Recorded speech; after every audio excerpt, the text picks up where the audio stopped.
Hey everybody, Hunter back again from Showtime Studios. We're going to start on part number 24 of the build tutorial. And this time around, we're going to be doing filling in some gaps and taking care of some fitment issues on the upper body when it meets the lower body.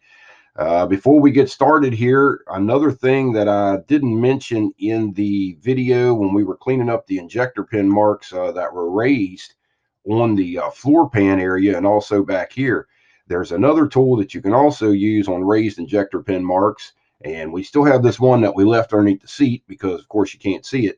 And it is a raised mark. And let's see if we can get a shot of it there. There, you can see it underneath of the seat. It's right there.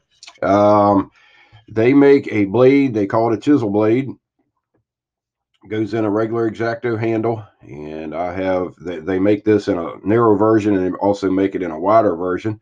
This is the narrow one. This is another tool that you can use on your raised injector pin marks.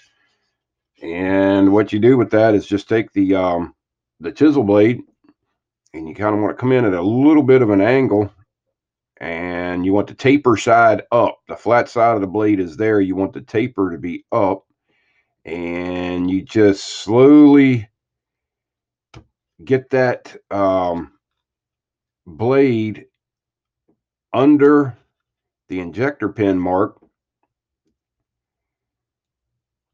and just kind of wiggle the knife back and forth, and it will shave out that injector pin mark. Now, of course, I'm going to take the primer with it, but like I say, it's underneath of the seat, and we'll be spraying another coat of primer on this since I lost the video on the other one. So that, will give you an idea of how I spray primer, straight out of the can. So we'll be going, we got some gaps and stuff to fill. We'll be going back over those areas and repriming. So not a whole lot of information lost, but you can just get it down to a certain point where you get all the raised area off, and then you can just scoot that knife back and forth a little bit, and it'll take that raised mark out of there. And when we're done, find the camera here. There we are. Come on, camera, zoom in there. Why is the camera not zooming in on that? There we go, on that injector pin mark. There you can see that it's all gone and all that raised area is out. So that gives you another tool that you can use. These come in handy for, several different things on building models. Starting out as a, first time model builder, I don't think it's something that you really have to have, but it's definitely something that you're going to need later on. They do come in handy for, there's a lot of uses for it.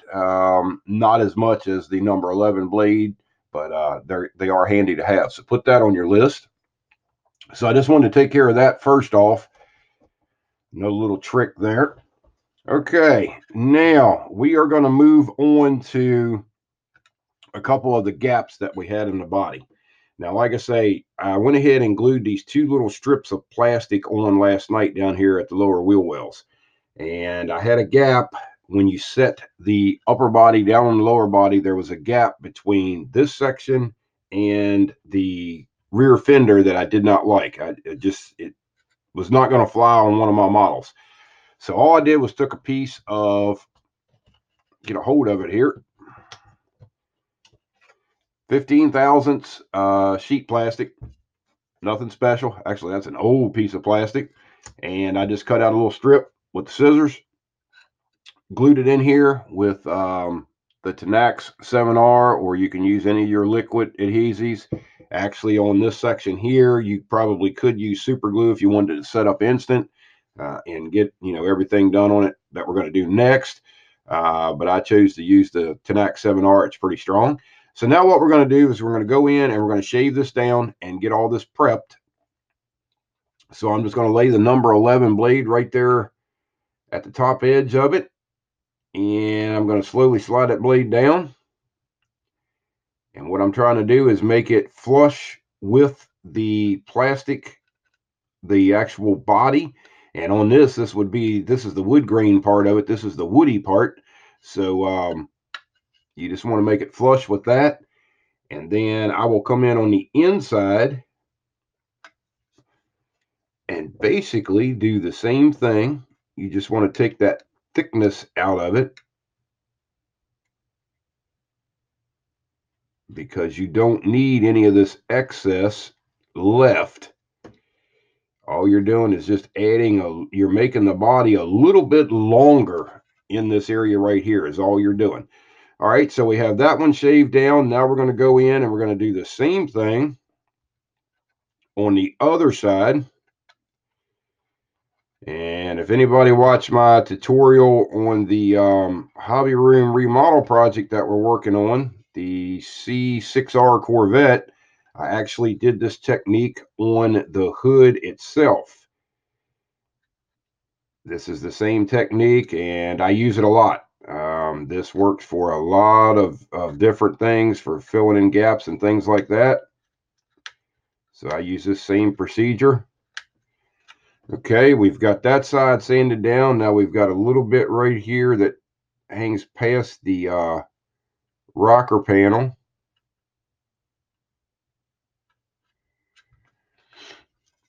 We're going to cut that off. And same thing on the other side. Now we've got that all roughed in. Hold it up here and get a view of it. It's all roughed in there.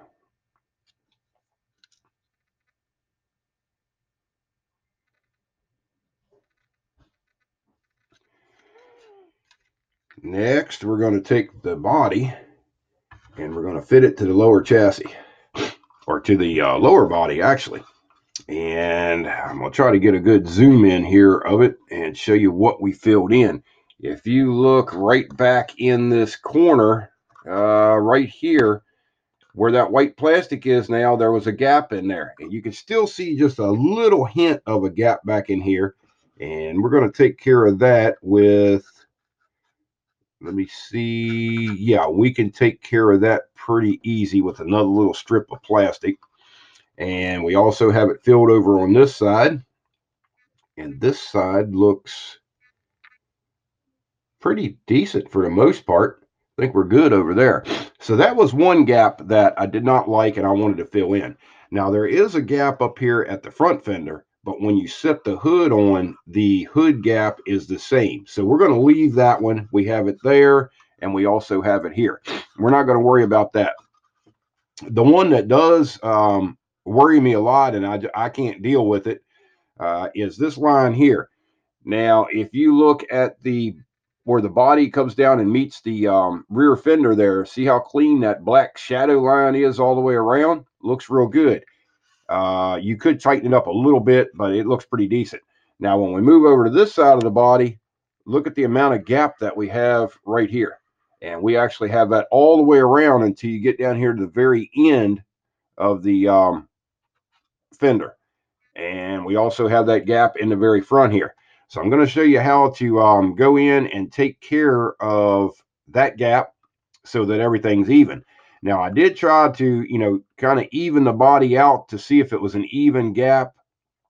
And you could do that, but when I paint this and do all of the final detail work on it, that gap is just not going to look good to me. So I am going to go in and fill it. You have to make a choice whether that's something that you would want to do or not. Like I say, I'm not really highly recommending this for the beginning guys. I think you should just go ahead and build the model and take note of this kind of stuff when you're building. If you don't choose to try to correct it at the time, remember on the next one, if you start seeing stuff like this, you've already learned how to glue a model together. You've already learned some, tips and tricks and things like that. Go ahead and if you have this happen on another model, go ahead and start working on, maybe a spot and tightening up the gaps a little bit and making things fit a little bit better. And then as you progress through, 4, 5, 6, 7 models, you'll start doing this, and then you start doing it on every model. It just becomes part of building models. So how we're going to go about tightening up this here, which is a fair amount to tighten up, to tell you the truth, we are going to take a piece of this sheet plastic, and what I want to do with it is put it up inside of the body. Now what I'm trying to do here is I want to make sure that I have enough material sticking up past the arch of the wheel well, and I'll show you why we want that. And to get that in there and make sure we get it right, we want to shave this plastic down so that it matches this angle, or closely matches this angle on the back of the body. So we're just going to take a pair of scissors, and we're not going to do anything real difficult here. We're just going to go in and snip that off at a guesstimate angle of what the back of that body is. And it's going to look something like that. So what we're going to do next is we're just going to put that piece of plastic in there, and we're going to hold it. And then we just lightly want to come in, and actually that's, I don't know if I got my drafting pencil up here or not. That's not really the pencil I wanted. And let me see if this pen will mark on it. If you have a drafting pencil, that's the best thing to use. The one where you just click the lid down. The lid's very fine in them. Works good for stuff like this. But we're just going to use a simple old ballpoint pen for it. All right, so now we have the curve of the fender well. And what that curve is going to do is we also have the curve on the rear fender here that curve matches. So we're just going to go in, and I'm going to slide this blue paper towel out of the way here so I can get down to my cutting board that's under this. And let me shift everything forward here so we got it all in the camera view.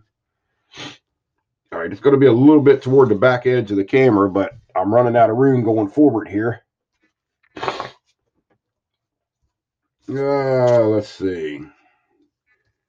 You hear me sniffling this morning. I'm a little stuffed up this morning. I'm not sure what's going on with that. It's cold here. It's very cold here. Wind chill is about 10 below zero right now, so I'm staying in today and building models. I'm not planning on going out and doing much of anything.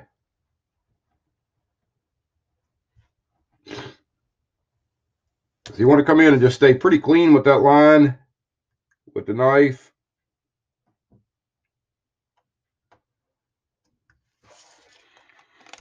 Just like that, and you'll cut that section out.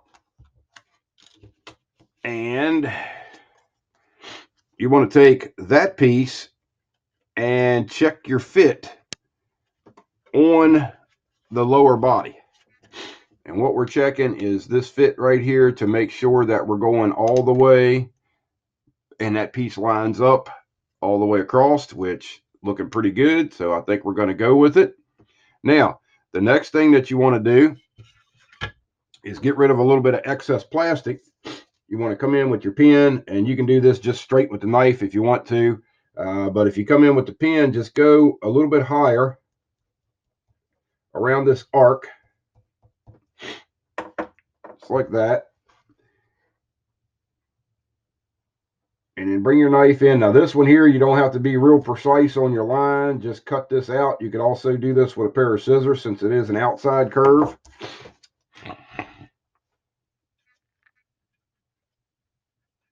And then we're going to set that down into place.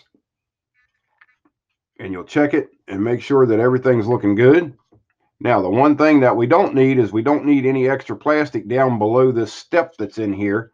So what we're going to do is come in with the scissors, and we're just going to zip that off right at the bottom part of that step. And now we'll end up with something that looks like this. Now what you want to do is come in with whatever glue that you want to use. I'm going to use the Tanax in this case. And we're going to lay a bead of the Tanax right around this lip on the fender.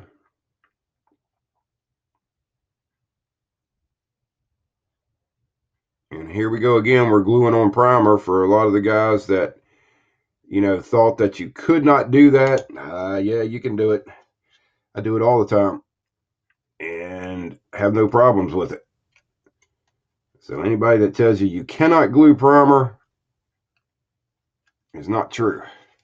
All right, now this is going to be a little bit tricky to hold. And the other thing that with the Tanax is that stuff dries up almost instant when it touches.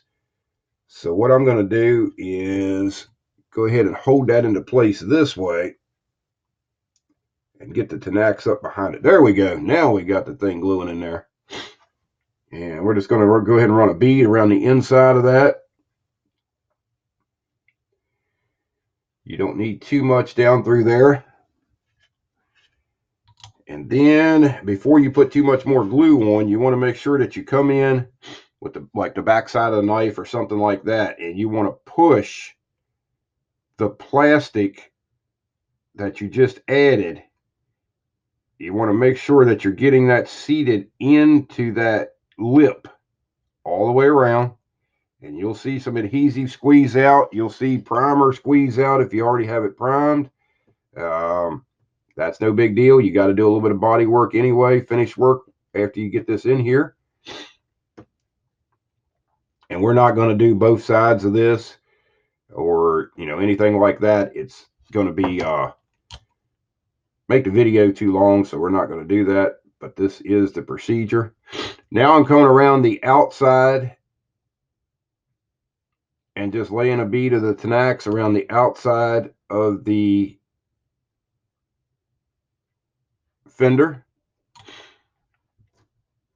And another thing that you can push this back with, you could actually take a sanding stick or something like that that's more of a straight edge, and you can just kind of push that back just to make sure that you have it seated into the plastic very well, like that.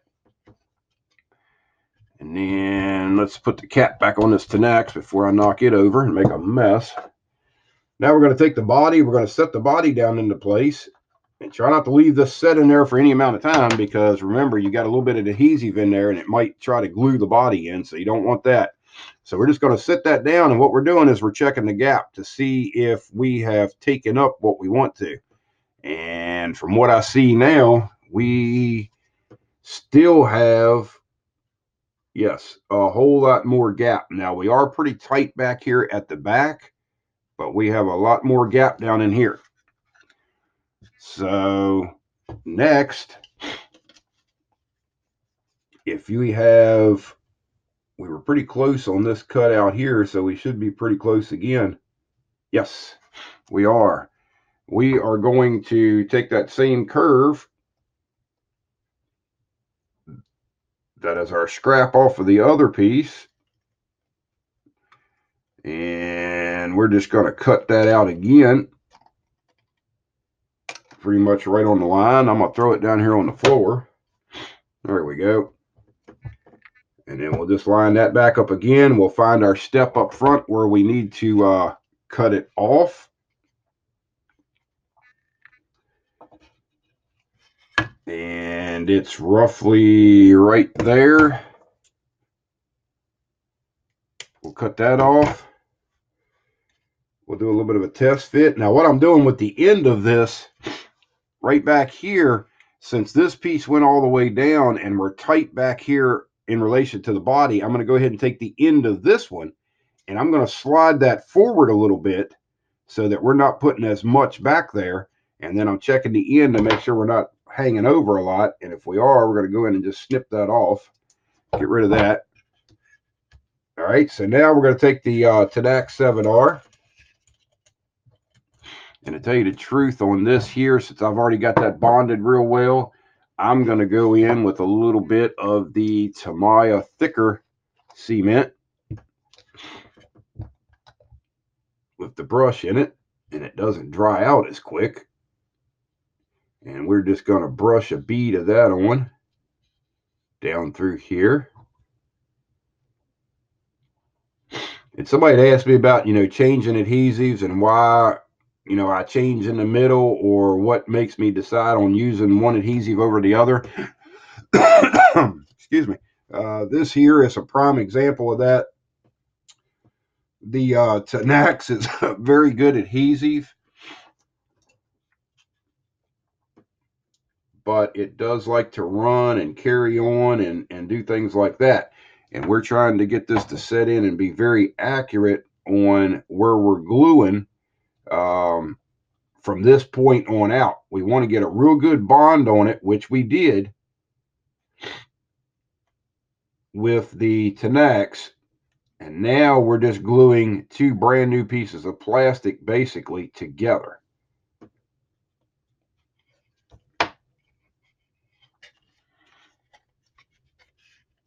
Okay, now that we have that in place, we're going to take the body again and set the body on, and we're going to look at the gap that we have going around there and see what it looks like. Now, after you let this set a little while and make sure your glue's dry, you can come in with the scissors, you can come in with the knife, and you can go ahead and take a little bit of this extra out of here. And by doing that, you can sight the body a little bit better when you set it down, and you can see if you need more added, if you need to sand some out somewhere. You can see a lot more without having all that extra hanging up there past the fender. So we're just shaving this down right now, and pretty much when you're done, you're gonna end up with something that looks like that right there. We're going to go back through and we're going to push all this into place just to make sure that it stays even back through there. That looks pretty good. We're going to set the body back into place, and now we're going to check that line and see if we're getting cleaner. And it is starting to look pretty good. It's not too bad, really.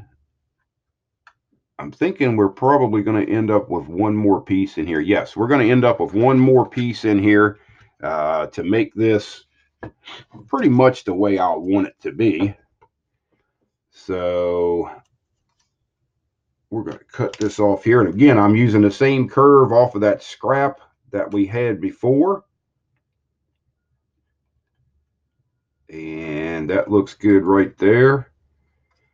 So we're just going to use this curve right here. Same procedure. We're going to come in with a little bit of the thicker Tamiya glue. I'm going to put a little bit of that down. And then we're going to, again, we're kind of rotating, pulling this plastic forward a little bit from back here. The first one we ran all the way down. The second one's right there. The third one's right here. That way we're just creating a step, and it's a whole lot easier to sand all that stuff out than sanding down 3 thicknesses of plastic where you only need 1. So that's, and this takes a little while to get the hang of this and to learn what to look for, but it's not hard to do. Now I'm going to switch back over to the Tanax, and what I'm going to do now is run a bead around the outside of this, and that's going to get all 3 pieces of this plastic glued together. Now I use the Tanax on the outside of that because it is a thinner adhesive. It has capillary action. It's going to draw down in between the 3 sheets of plastic and make us a real good bond. But the Tamiya, thicker glue, when we brush it on, it stays in place, and it takes a little while to dry. So that way we've got some time to move the parts around and get them, pretty much right where we want them to be. Now we're just going to go in and trim the excess off.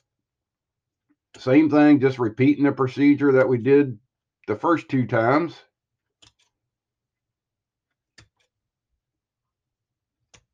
And like I say, I don't recommend this for beginners, but it is not something that is extremely hard to do. It takes a little bit of practice to, get the hang of it and learn what you're doing as far as, what you're trying to fill, what you want the finished product to look like. But it's not that hard to do. Very simple. I see a lot of models at the contests and stuff that, it's like all you had to do was go in and do a little bit of filling. One little piece of plastic, sheet plastic, would have filled that gap in. It would have looked a whole lot better. But guys tend to skip over that sometimes, and as I say, get lazy when it comes to building. Okay, now we have those 3 pieces of plastic in. We're going to set the body back into place again. And we're going to do a check here on it. And to tell you the truth, we're looking real good now. We'll hold it up there. You can see the plastic that we've added in. We'll go back in and we'll do some sanding on that once everything dries. But as you can see, we're getting closer. So what's going to happen when we're done is this white plastic we added will become part of the fender. Now, some people are probably going to ask, well, this fender is going to be wider than this fender now. Yes, that is true to a certain extent, but you have to remember that it's is anybody going to see that slight amount of difference between this fender and this fender when you can really only see one side at a time unless you're looking straight down? Or would you rather put it on the table with a gap in this fender that everybody could see? So, that's something you need to ask yourself whether you want to go through the trouble of doing this. On one of my models, I have to do it. I can't deal with a gap like that. And there's a lot of, kits out there that you're going to have issues like that on. And this is a pretty decent way to fix it, a pretty simple way to fix it. So we're just going to let all that dry up. And once it dries up, we're going to come in, we're going to start doing our finished sand work, and we'll get everything prepped in and smoothed. We'll fit our body at the same time, keep checking it. And then we will move on to what are we doing next? Let's see, that goes on there. We have this gap taken care of, that gap. We are going to start on the fitment of the firewall, which actually does not fit the way they designed the kit. It's pretty cool, but when you set the upper body into place, it doesn't fit the firewall. So we'll show you how to take care of that and some of the things to look for. So that's all we have for this one. Hopefully I explained that well and everybody kind of understands what I was doing there. You don't have to do it this exact procedure. You can take a few things from this and do your own steps. Figure out which glue you want to use, what plastic you want to use. You could have actually come in here with a little bit thicker piece of plastic and just did one pass, but I like to use the thinner stuff and just sneak up on it. That way I can get it, a little bit at a time, and I'm not trying to shave down a full thick piece of plastic where I don't need it. So yeah, there we go. That's how I took care of, this gap back here. When we come back, we'll do the body work on it. So stay tuned for that. Like always, I thank you for watching, and we'll talk to you later. Bye-bye.